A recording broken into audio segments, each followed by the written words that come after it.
world. We're just boys and girls. We can still wake up the world. We're just boys and girls.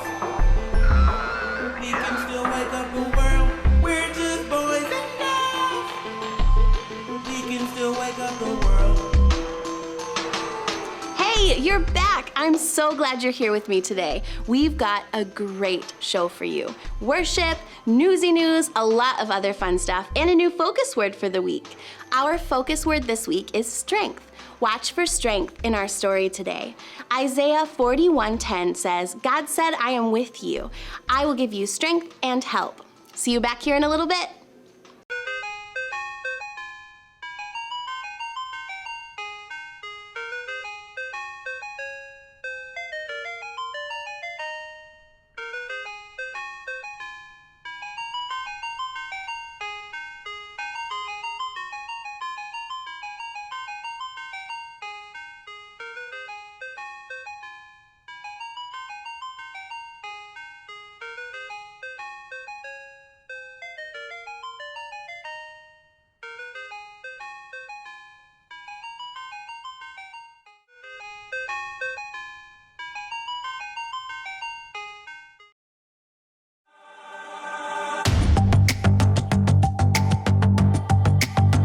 You're my courage, I don't have to be afraid.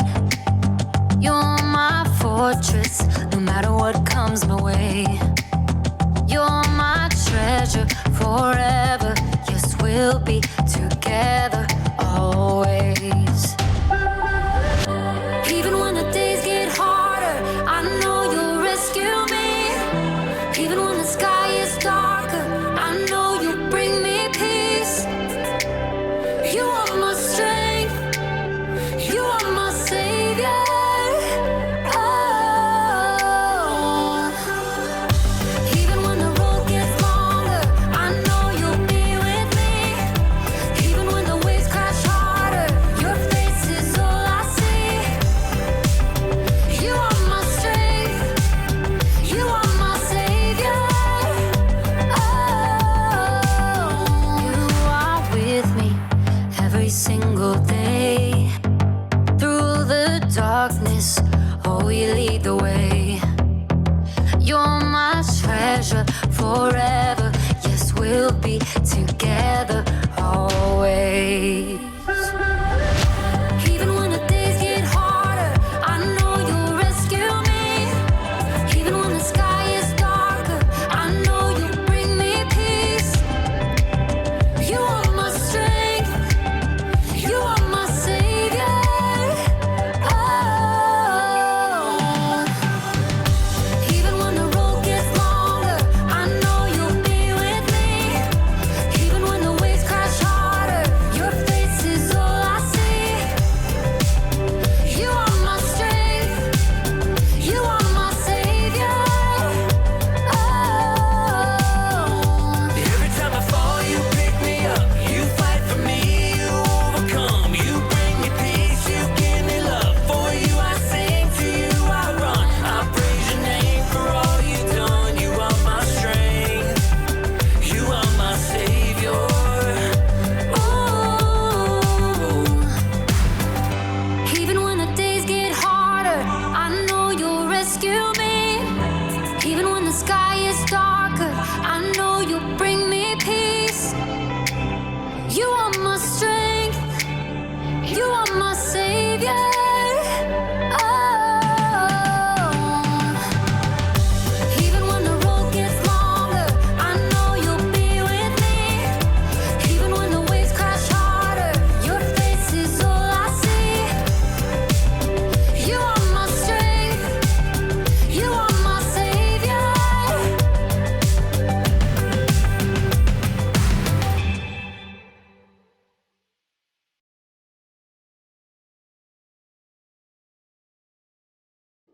It's time for Newsy News!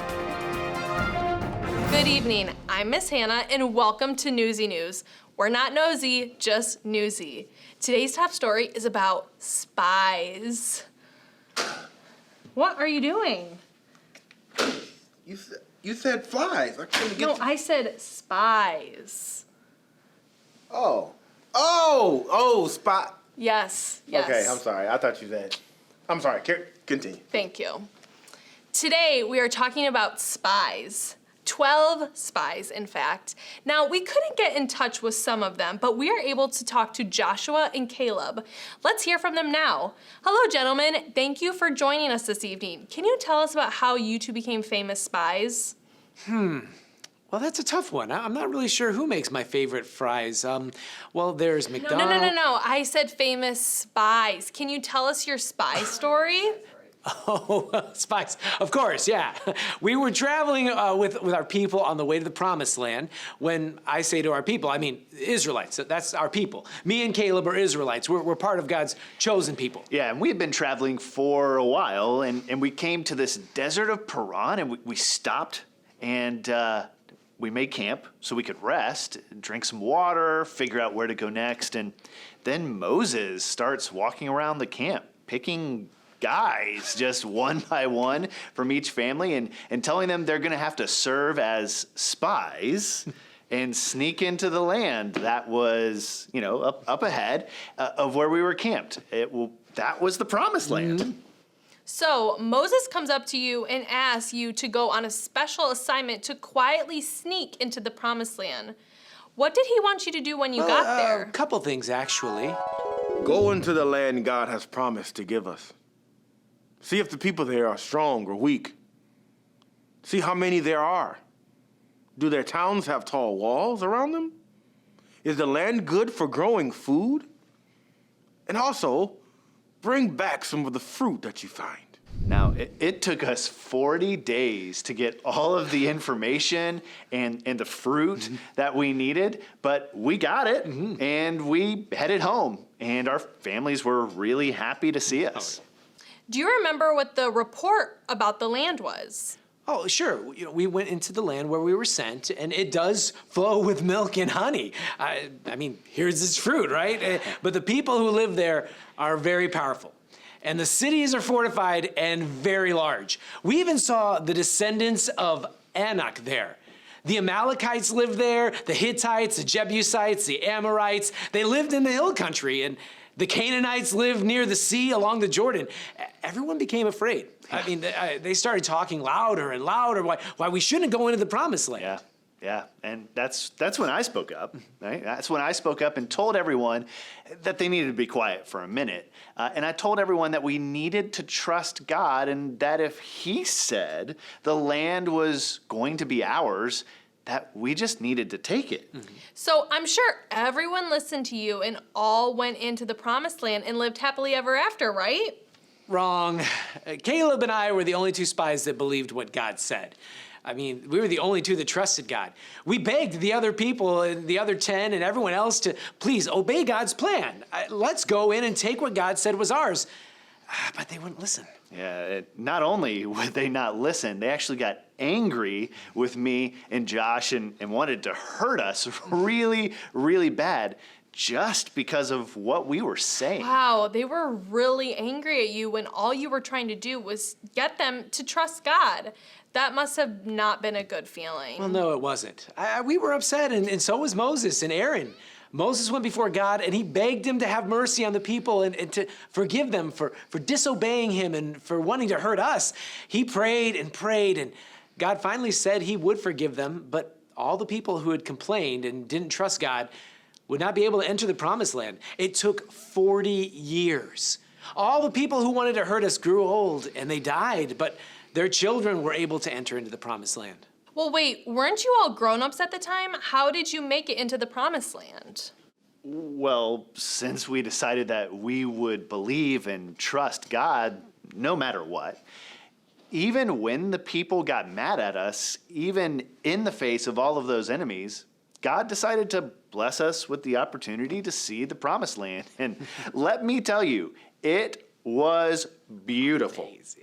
God kept his promise to us just like he keeps his promises to everyone else. Well, thank you, gentlemen, for joining us. Well, when God makes a promise, seems like it's best to believe him. Other people may disagree with you, but that doesn't matter. If God said he will do it, he will do it. I'm Miss Hannah for Newsy News, and we're not nosy, we're just newsy. Bye-bye.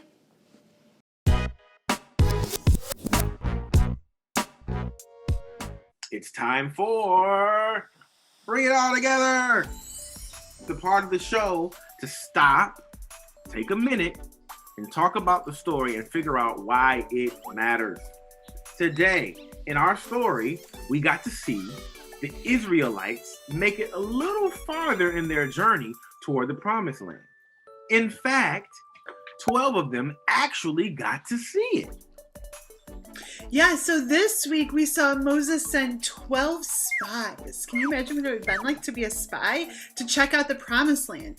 And they traveled around for 40 days checking everything out. While they were gone, the rest of the Israelites, they were so anxious and nervous to hear what happened, so they were waiting to see what the spies said when they returned. All 12 spies returned. 10 of them were so excited about the giant fruit and vegetables and the beauty of the land. But they were terrified of the people. They told the crowd of Israelites that the city and the people are huge, fierce, and powerful. The other two, Caleb and Joshua, tried to remind the people that this was the land God gave to them. They didn't need to be afraid, but no one listened to them. So all of those people forgot about God's promise to them.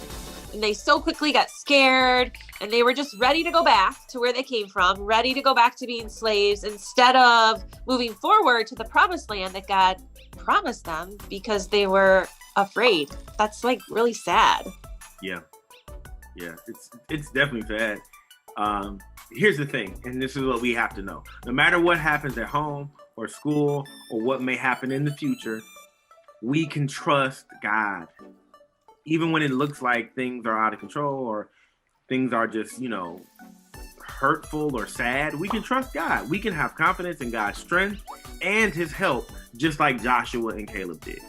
Yeah, one of my favorite verses is Isaiah 41:10, and it says, "Do not fear, for I am with you. Do not be dismayed, for I am your God. I will strengthen you and help you." And I love it because it's a promise. God says he's always there.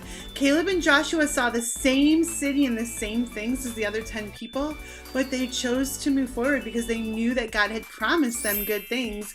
And I feel like that's how it is with us, right? We see all of the crazy things in this world, and it can be easy to become overwhelmed. But if we trust God and his promises, it's clear that God is for us.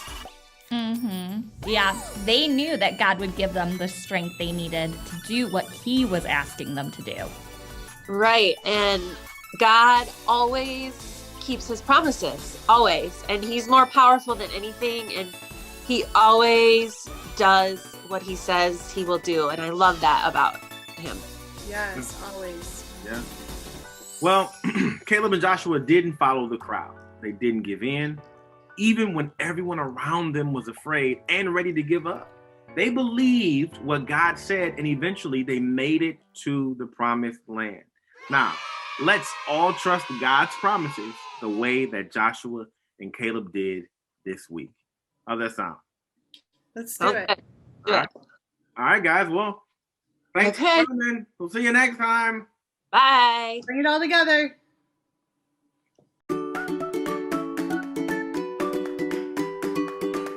What's up, guys? I'm Mr. Chris, and this is your favorite. I don't know. Is it your favorite? It could be. It should be. I want it to be.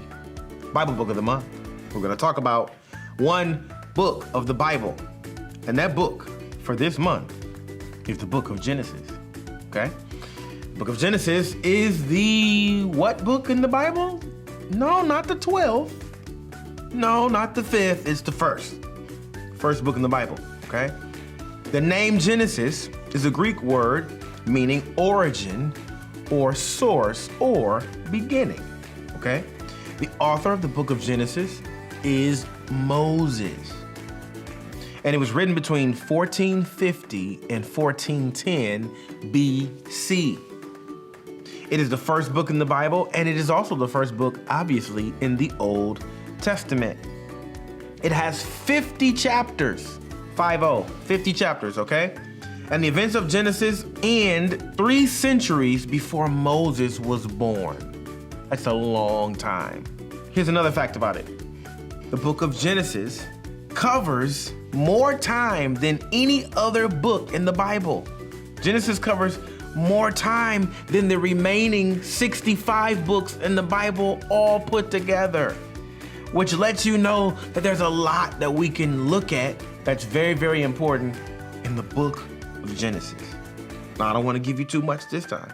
I'm going to come back to you later on this month and give you some really, really juicy facts about the book of Genesis. So between now and then, here's what I want you to do.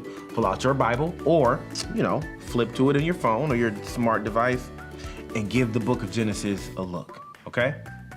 I'm Mr. Chris. This has been Bible Book of the Month. I'll see you next time. That was amazing. I'm really loving following Joshua's story with you. You can trust that God will give you strength if you ask for it, just like he did Caleb and Joshua in our Newsy News story today. Be bold, be strong, and don't just sit there, friends. Go wake up the world.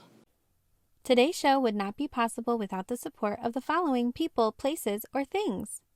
A special thanks to the book of Genesis, the very first book of the Bible.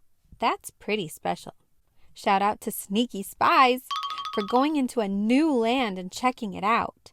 That was pretty brave. We can't forget ice cream. Hooray! I scream, you scream, we all scream for ice cream. That's it for this week. Hit that thumbs up button and we'll see you soon.